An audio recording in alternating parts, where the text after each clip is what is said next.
Today, I will be reviewing Freddy vs. Jason. I absolutely love this movie because, who doesn't want to see the iconic character Freddy Krueger and Jason Voorhees fight each other? It's the perfect movie for that. And besides, it's also pretty, gory when it comes to its kills and, Freddy and Jason fighting each other. So that's why I like the movie as well. And, of course, I do like the movie because of, the other characters. But, some of the characters can be kind of confusing, and some of them are, my personal favorite characters in this movie. So, yeah, that's basically what I like about the movie. What's kind of confusing about the movie is that, most of the characters, if they get pushed or, if they had, a fight or something, is that, they get, they fly in, slow motion. I don't know what's the deal with that for the movie, but whatever, I guess. So, I guess that's what I basically didn't like about this movie that much, but it is kind of goofy seeing the characters fall back or fly in slow motion. It's pretty goofy, I must say. But yes, anyways, I will be reviewing this movie. Wow, I can't believe I will review this movie. Alright, so let me start right now.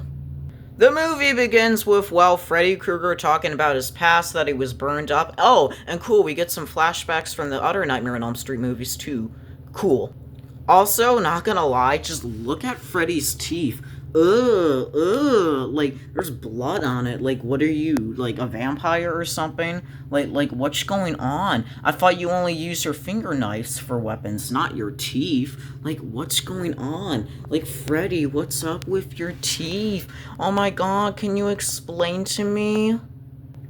Apparently, we get to meet this random character, Heather, who apparently is at the Camp Crystal Lake dock.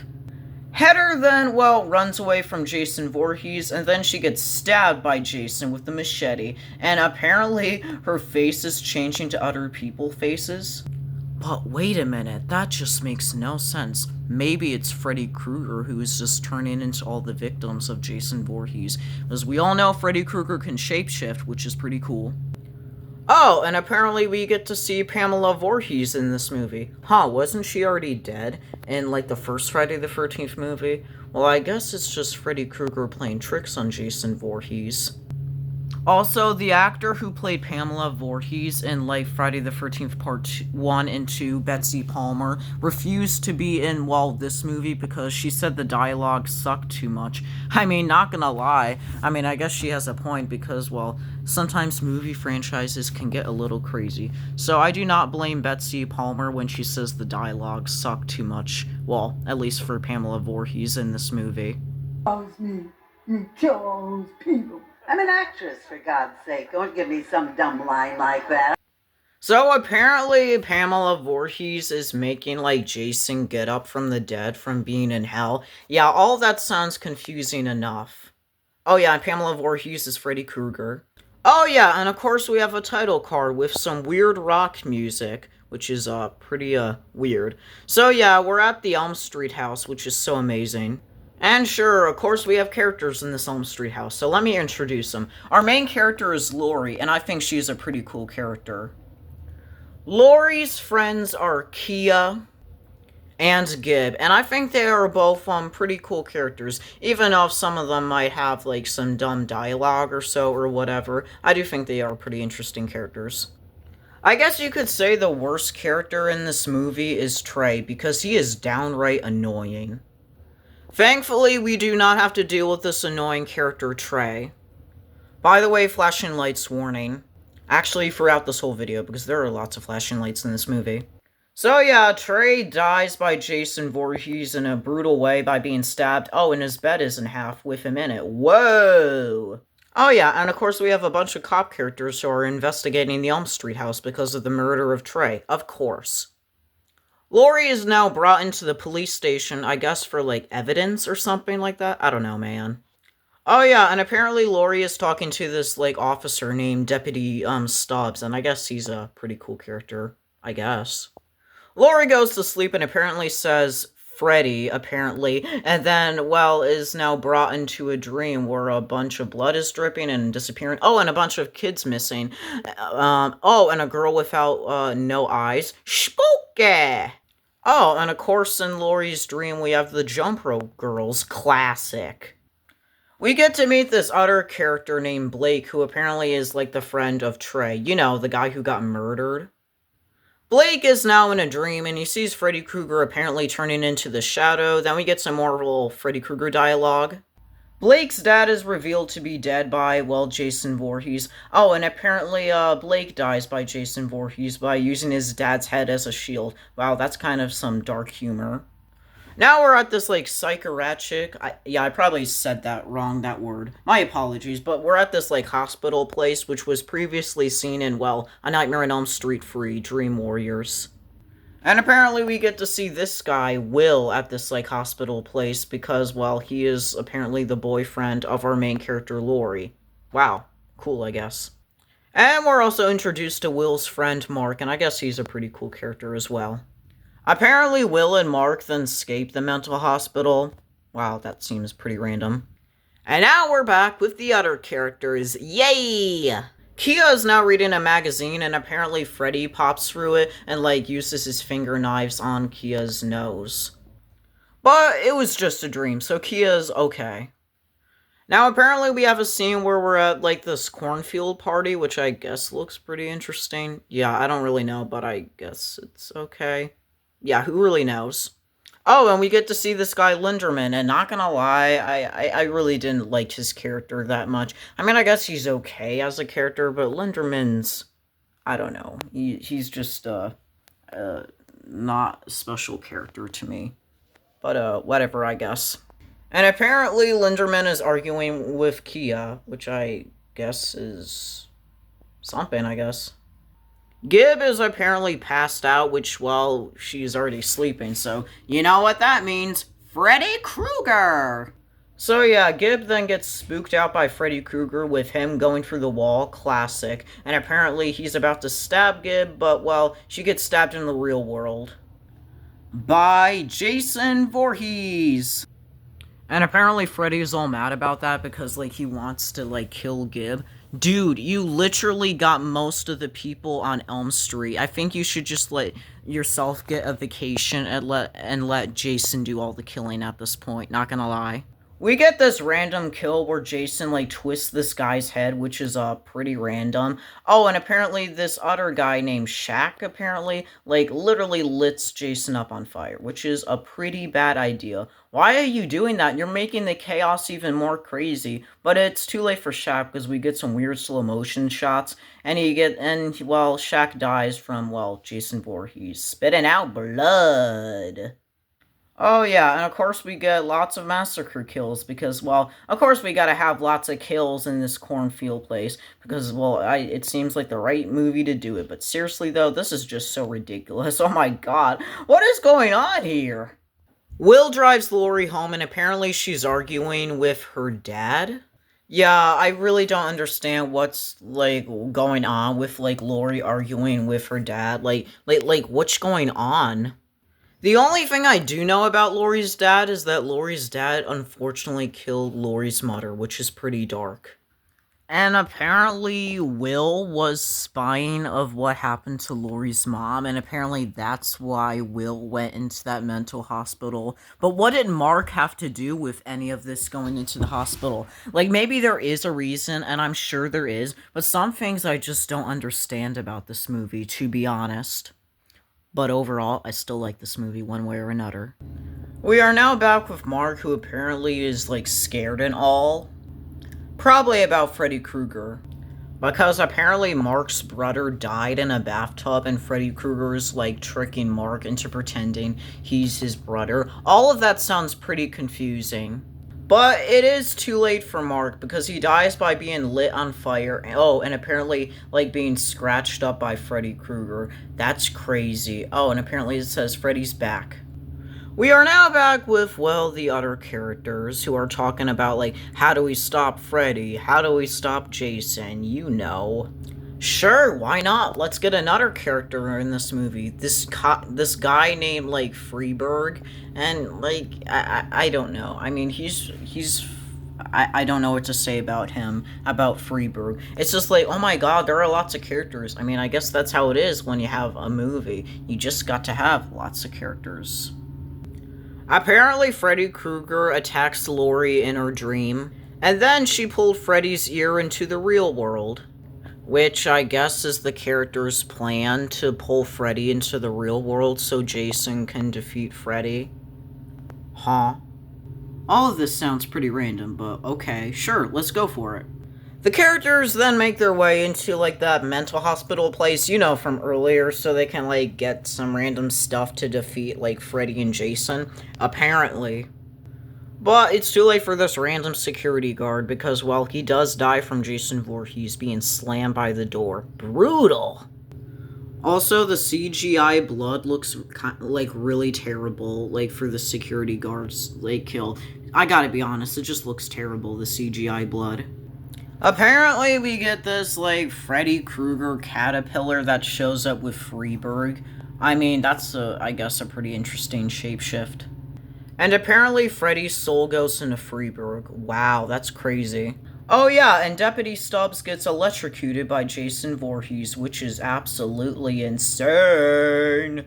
Freddy Krueger, which is in Freeberg's body, uses these drugs to put, like, them into Jason's neck, and then he gets, like, split in half. Oh my god, that's crazy.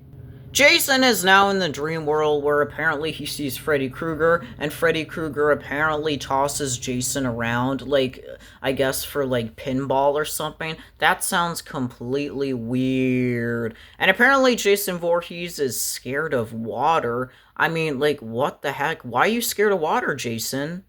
I mean, I know Jason Voorhees has, like, a fear of drowning, but, like, I didn't think he would be, like, afraid of water. I mean, that's completely different from being afraid of water. That totally makes no sense, because Jason Voorhees has been in water countless times in the Friday the 13th franchise. So it makes zero sense why he's afraid of water in this film, but whatever, I guess.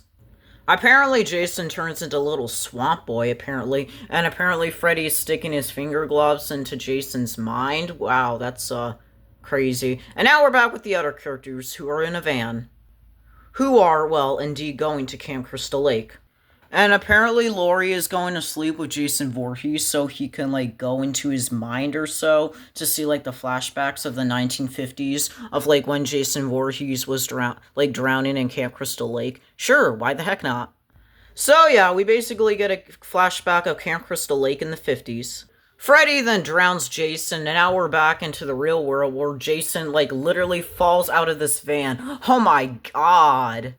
And apparently Laurie is, like, still having a dream about Freddy, and we get to see Freddy as, like, this demon thing. And not gonna lie, I do like the makeup design and the effect of this, like, Freddy demon thing. It just looks so cool. Wow, I absolutely love this effect, not gonna lie.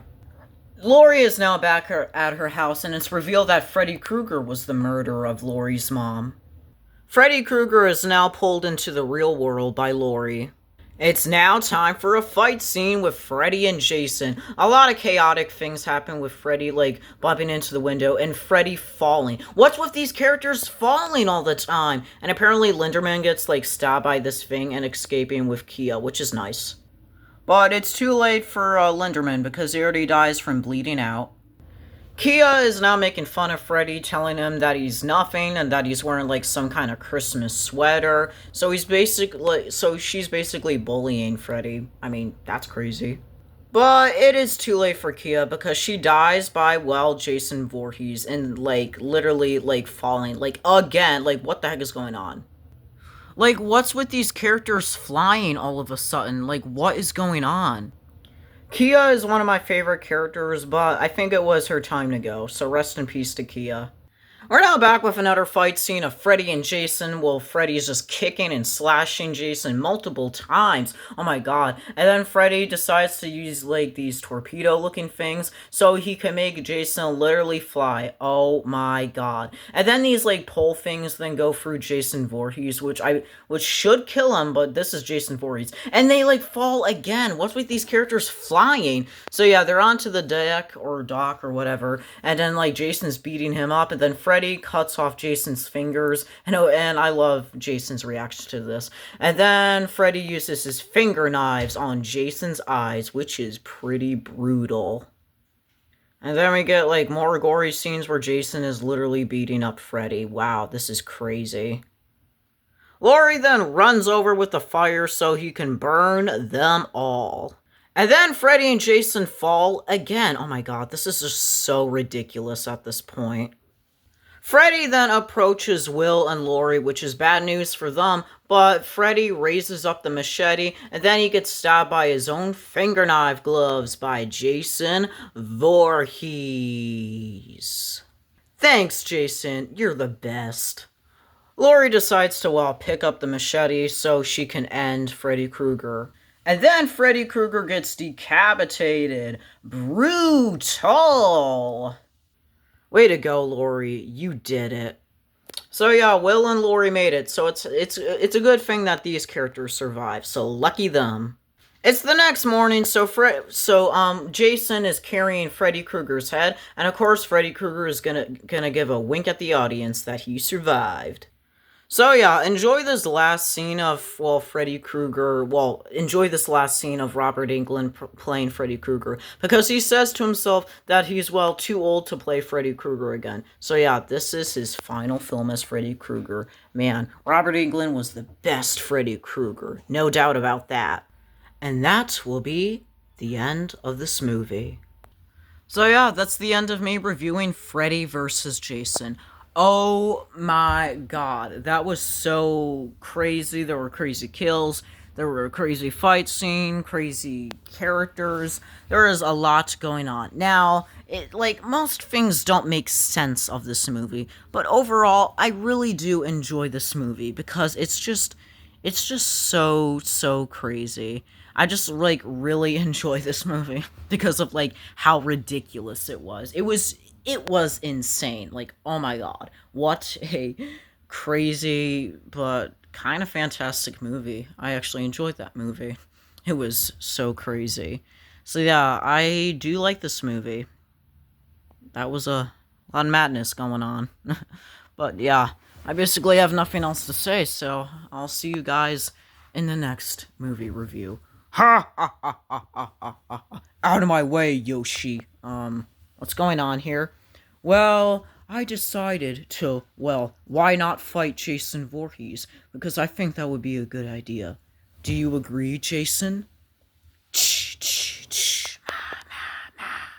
I think this is a bad idea. This is just, so unacceptable. I mean, why would you want to do this right now? After all, I just reviewed this movie.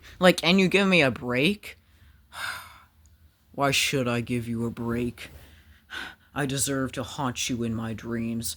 And now I gotta get this hockey mask guy. Just this hockey mask guy that just goes hockey. He has a name, it's Jason Voorhees. He's not the hockey man. Well, maybe he is. You never know. I mean, he is wearing that hockey mask after all. Fine, I guess I'll fight him another day or so. But I will haunt you in my dreams. Yeah, well, I'm gonna avoid trying to go to sleep, even if I should, because I do not want you to haunt me in my dreams. And I'm gonna avoid going to Crystal Lake, because, I know you'll be there for sure, Jason. Alright, so yeah, that's the end of me reviewing this movie. I'm gonna leave Freddy and Jason alone, so yeah, I'll see you guys in the next movie review. Bye!